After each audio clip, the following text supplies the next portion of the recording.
अस्सलामुअलैकुम वरहमतुल्लाहि वबरकातुहू। तो कैसे हैं आप सब दोस्त। उम्मीद करती हूँ कि आप सब खैरियत से होंगे। आप सब दोस्तों का AIOU हेल्प डेस्क में खुश आमदीद। आज की वीडियो है मेरी लेसन प्लान पे कि लेसन प्लान क्या होता है और लेसन प्लान क्यों ज़रूरी है और इसको बनाने का क्या मेथड है। लेसन प्लान क्या होता है, जब एक उस्ताद क्लास में जाता है उसमें जाने से पहले वो अपने आप को मेंटली प्रिपेयर करता है कि मैंने क्लास में आज कौन सा टॉपिक पढ़ाना है, मेरा मेथड क्या होगा, मुझे कितने टाइम पे उसको कवर करना है, कितने मिनट में मैं अपने लेक्चर को डिलीवर करूँगा और कितने मिनट की मुझे कोई एक्टिविटी ऐड करनी है जिससे जो स्टूडेंट हैं वो इन्वॉल्व रहें। एक अच्छा लेसन प्लान वो होता है जिसमें हम एक्टिविटीज़ ऐड करते हैं ताकि हमारा जो स्टूडेंट है वो ड्यूरिंग लेक्चर बोर ना हो। इसके अलावा जो लेसन प्लान है वो आपको कैसे अपलोड करना है, जो लेसन प्लान है वो आपको टाइप करना होगा। इसके लिए आपको यहाँ पे स्क्रीन पे MS वर्ड नज़र आ रहा होगा। अगर तो ये आपके पास डाउनलोड है तो ठीक है, और अगर आपके पास डाउनलोड नहीं है तो आप इसको प्ले स्टोर से डाउनलोड कर सकते हैं। डाउनलोड करने के बाद आपको अपने लेसन प्लान जो है 40 लेसन प्लान वो आपको टाइप करना होंगे। टाइप करने के बाद आपको PDF पे कन्वर्ट करने के बाद उसको आगाही LMS वर्कशॉप पोर्टल पर अपलोड करना होगा, जैसे आप अपनी असाइनमेंट को अपलोड करते हैं। तो अब नेक्स्ट मेथड ये है कि जो लेसन प्लान है वो कैसे बनाया जाता है। तो इसके लिए सबसे पहले मैं MS वर्ड को ओपन करूँगी। ओपन करने के बाद यहाँ पे मेरे पास कुछ सैम्पल पड़े हुए हैं, मैं आपको सैम्पल दिखाऊंगी और आपको बताऊंगी कि लेसन प्लान में क्या चीज़ें इंक्लूड होती हैं। जब हम किसी भी लेसन प्लान को बनाते हैं तो उसमें सबसे पहले तो हमें क्लास का देखना होता है। जैसे कि मेरे पास लेवल 5 है तो मैं जो लेसन प्लान बनाऊंगी वो लेवल 5 के स्टूडेंट्स के मेंटल लेवल के हिसाब से बनाऊंगी। यानी जो अगर आपके पास एक टॉपिक है, आपने उस पर लेसन प्लान बनाना है, सबसे पहले आपको जो चीज़ देखनी है वो ये है कि स्टूडेंट कौन सी क्लास के हैं और उनका मेंटल लेवल क्या है। यानी मेरा टीचिंग मेथड ऐसा तो नहीं है जो बहुत ज़्यादा टफ है या इतना इजी तो नहीं है कि स्टूडेंट्स उससे बोर हो जाएं। तो सबसे पहले क्लास, उसके बाद आप कौन सा टॉपिक पढ़ाना चाह रहे हैं वो आप ऐड करेंगे। सबसे पहले लेसन प्लान में जो इम्पोर्टेंट चीज़ होती है, जो भी हम लेसन डिलीवर करते हैं उसमें सबसे पहले आपके जनरल ऑब्जेक्टिव्स होते हैं। यानी आप जो स्टूडेंट को पढ़ा रहे हैं उसका मकसद क्या है और स्टूडेंट उसकी किस काबिल हो जाएंगे इस लेसन को पढ़ने के बाद। तो सबसे पहले तो हम इसमें ये लिखते हैं कि to develop the sense of reasoning and logical thinking in student. यानी स्टूडेंट जो है वो खुद से उनकी जो लॉजिकल थिंकिंग है, उनकी जो क्रिटिकल थिंकिंग है, हम उनको इन्हेंस करना चाहते हैं। और इसके अलावा उनके साइंटिफिक एटीट्यूड्स जो हैं वो भी स्टूडेंट्स में इन्हेंस करना चाहते हैं। यानी जनरल ऑब्जेक्टिव्स में आप कुछ भी राइट कर सकते हैं जो कि आपके लेसन से रिलेटेड होगा। इसके बाद स्पेसिफिक ऑब्जेक्टिव्स ये होते हैं कि जो आप लेसन पढ़ा रहे हैं। जनरल ऑब्जेक्टिव में हमने जस्ट ये राइट किया है कि हमारा मकसद ये है कि हम स्टूडेंट की जो है क्रिटिकल और लॉजिकल थिंकिंग को इन्हेंस करना चाहते हैं। स्पेसिफिक जो ऑब्जेक्टिव्स होते हैं ये आपके लेसन से रिलेटेड होते हैं। जो आपका टॉपिक होता है ये उस टॉपिक से रिलेटेड होते हैं। जैसे ही आपका टॉपिक चेंज होगा आपके ऑब्जेक्टिव्स भी चेंज हो जाएंगे। जैसे कि हमारा जो आज का टॉपिक है वो है 5 किंगडम सिस्टम ऑफ क्लासिफिकेशन, और इसमें हमारे ऑब्जेक्टिव्स ये होंगे जो स्टूडेंट्स हैं वो क्लासिफिकेशन को डिफाइन कर सकें। क्लासिफिकेशन और जो करेक्टरिस्टिक्स है लिविंग और नॉन लिविंग थिंग्स को उनको डिफाइन कर सकें। इसके अलावा जो लिविंग ऑर्गेनिजम्स हैं 5 किंगडम के उनको क्लासीफाई करके डिटेल में बता सकें। इसके अलावा जो दूसरी चीज़ आपके पास होगी वो आपके होंगे AV एड्स।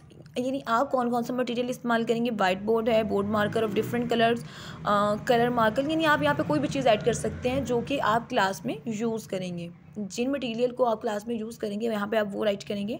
मेथोडोलॉजी आपकी क्या होगी, एक्टिविटी बेस्ड मेथोडोलॉजी का मतलब ये है कि ड्यूरिंग लेसन लेक्चर के दौरान आप स्टूडेंट को कोई वर्किंग देते हैं, कोई एक्टिविटी देते हैं जिससे वो लेसन में पार्टिसिपेट करते हैं और उसमें जो है वो दिलचस्पी का मुजाहरा करते हैं। क्योंकि अगर एक उस्ताद सिर्फ बोलता ही रहे और वो स्टूडेंट्स को इन्वॉल्व ना करे तो इससे स्टूडेंट्स जो हैं वो बहुत ज़्यादा बोर हो जाते हैं। तो हमारा जो मेथोडोलॉजी होगी वो हमारी एक्टिविटी बेस्ड होगी। वार्म अप या ब्रेनस्टॉर्मिंग, इसमें ये होता है कि हम स्टूडेंट को हम ऐसा कौन सा काम देंगे जिससे स्टूडेंट जो है वो टोटली इन्वॉल्व हो जाएगा लेसन में, और वो सिर्फ लेक्चर के साथ साथ खुद भी उसको परफॉर्म करेगा, बाएं हैंड परफॉर्म करने के बाद उसको माइंड में रखेगा। तो हम यहाँ पे बच्चों को कोई भी एक्टिविटी दे सकते हैं। सबसे ज़्यादा ज़रूरी चीज़ ये होती है कि प्रायर नॉलेज या प्रीवियस नॉलेज में हम जो बच्चों को टॉपिक पढ़ाने जा रहे हैं, क्योंकि साइंस का टॉपिक है, अगर लेवल 5 के स्टूडेंट्स हैं तो वो स्टूडेंट जो हैं वो लेवल 4 और लेवल 3 में वो जो टॉपिक है वो पढ़ चुके होते हैं। ठीक है, तो हम लेसन स्टार्ट करने से पहले स्टूडेंट्स से प्रीवियस जो उनका प्रायर नॉलेज है वो हम चेक करते हैं थ्रू क्वेश्चनिंग। और उसके बाद जो हमारा न्यू टॉपिक होता है जो हम पढ़ाने जा रहे होते हैं हम उस टॉपिक को उनके प्रायर नॉलेज से कनेक्ट कर देते हैं। अगर हम स्टूडेंट्स को इस वे से पढ़ाते हैं तो इससे ये होता है कि जो स्टूडेंट हैं वो बहुत जल्दी सीख जाते हैं। प्रायर नॉलेज के बाद आप अनाउंसमेंट करेंगे कि आज हम कौन सा टॉपिक पढ़ने जा रहे हैं और आप इसको बोर्ड पे राइट कर देंगे। फिर प्रेजेंटेशन में आप क्या करेंगे, आप प्रेजेंटेशन में आप ये राइट करेंगे कि जो आप टॉपिक पढ़ाने जा रहे हैं उसकी डिटेल राइट करेंगे। डिटेल में आप जो छोटी छोटी सी लाइंस राइट करेंगे, ज़्यादा आपने एक्सप्लेनेशन में नहीं जाना है, जस्ट आप उतनी लाइंस राइट करेंगे जो आप स्टूडेंट्स को पढ़ाना चाहते हैं। ठीक है, क्योंकि ड्यूरिंग जो लेसन होता है मोस्टली स्कूल्स में ऐसा होता है कि बुक्स यूज़ नहीं होती हैं, हम लेसन प्लान यूज़ करते हैं और इसमें हमने जस्ट मेन पॉइंट्स राइट करने होते हैं जो हमने ड्यूरिंग क्लास में एक्सप्लेन करने होते हैं। तो यहाँ पे आप अपने टॉपिक से जो रिलेटेड हैं वो आप यहाँ पे मटेरियल राइट कर सकते हैं। मटेरियल राइट करने के बाद यहाँ पे अब प्रेजेंटेशन एक्टिविटी ऐड होती है। एक्टिविटी में मैंने आपको पहले बताया कि स्टूडेंट जो होते हैं वो सुनने की बजाय अगर वो काम अपने हाथों से कर रहे होते हैं तो वो उसको ज़्यादा जल्दी से सीखते हैं। और एक लेसन प्लान भी वही अच्छा होता है जिसमें हम एक्टिविटी ऐड करते हैं। तो एक्टिविटी में हम लोगों ने कोई भी एक्टिविटी ऐड कर देनी है रिलेटेड टू द टॉपिक, चाहे वो इंग्लिश है, चाहे वो साइंस है, उर्दू है। हम उसमें कोई भी बच्चों को फ्लैश कार्ड दे सकते हैं कि आपने जो है फॉर एग्जांपल अगर हम साइंस का पढ़ा रहे हैं, हमारे पास 5 ग्रुप्स हैं, जैसे कि अभी हमारे इस टॉपिक में हमारे पास 5 थिंग्स हैं। तो हम क्या कहते हैं, हम उनके फ्लैश कार्ड बना के स्टूडेंट्स को कहते हैं कि बोर्ड पे हम लोग बोर्ड पे आके उसको पेस्ट करें। इससे क्या होता है कि जो स्टूडेंट है वो टोटली इन्वॉल्व होता है और उसको सीखना पसंद करता है। तो लेसन प्लान वही अच्छा होता है जिसमें हम एक्टिविटी को ऐड करते हैं। तो यहाँ पे हमारे पास 2 एक्टिविटीज़ हैं। एक्टिविटी राइट कर लेंगे रिलेटेड टू योर टॉपिक। अगर आपको किसी चीज़ की समझ में ना आए तो आप इसके लिए जो है वो गूगल से हेल्प भी ले सकते हैं कि आपको ये टॉपिक है और इससे रिलेटेड आप कौन सी एक्टिविटी जो है वो ऐड कर सकते हैं। एक्टिविटी करवाने के बाद आप रिकैप करेंगे, यानी जो हमने पूरा लेसन पढ़ा चुके हैं। अगर आपका 40 मिनट्स का या 30 मिनट्स का लेसन है, आपने जो लेसन पढ़ाया है तो लास्ट जो आपके 10 मिनट्स होते हैं उसमें से 5 मिनट आप अपना जो लेसन है उसको रिकैप करते हैं, उनको स्टूडेंट्स को रिकैप देते हैं कि आज हमने टॉपिक में ये पढ़ा है, आप उसको एक्सप्लेन करते हैं। एक्सप्लेन करने के बाद आप स्टूडेंट से क्वेश्चन करते हैं जिसको हम एवेल्यूएशन कहते हैं, यानी हम स्टूडेंट्स का जायज़ा लेते हैं कि आया जो हमने स्टूडेंट को पढ़ाया है क्या स्टूडेंट को समझ में आया है। तो हम जो हमारा टॉपिक होता है उससे रिलेटेड हम क्वेश्चन कर लेते हैं। जैसे कि हमारा क्लासिफिकेशन का टॉपिक था तो अब हमने क्वेश्चन किया what do you mean by classification, what is the need of classification, on what basis living organisms are classified into different groups. यानी हमारी जो एवेल्यूएशन होती है वो हमारे टॉपिक से रिलेटेड होती है कि हमने जो बच्चों को आज के टॉपिक में पढ़ाया है हम उसमें से क्वेश्चन करते हैं कि स्टूडेंट को समझ में आया है या नहीं आया है।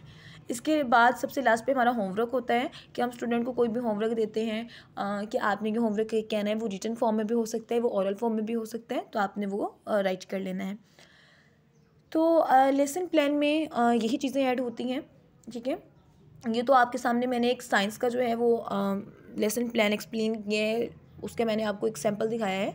इसके अलावा एक वेबसाइट है जो कि मेरे फ्रेंड की है, बहुत अच्छी वेबसाइट है। उन्होंने वहाँ पे लेसन प्लान की एक पूरी फाइल बना के अपलोड की है जिसमें इंग्लिश, उर्दू, इस्लामियात, कंप्यूटर के और साइंस के जो है वो लेसन प्लान है। अगर आप उनका सैम्पल देखना चाहते हैं तो डिस्क्रिप्शन में मैंने उनका लिंक दिया है। आप वो जो PDF इस वीडियो के बाद आप वहाँ उसको चेक कर सकते हैं।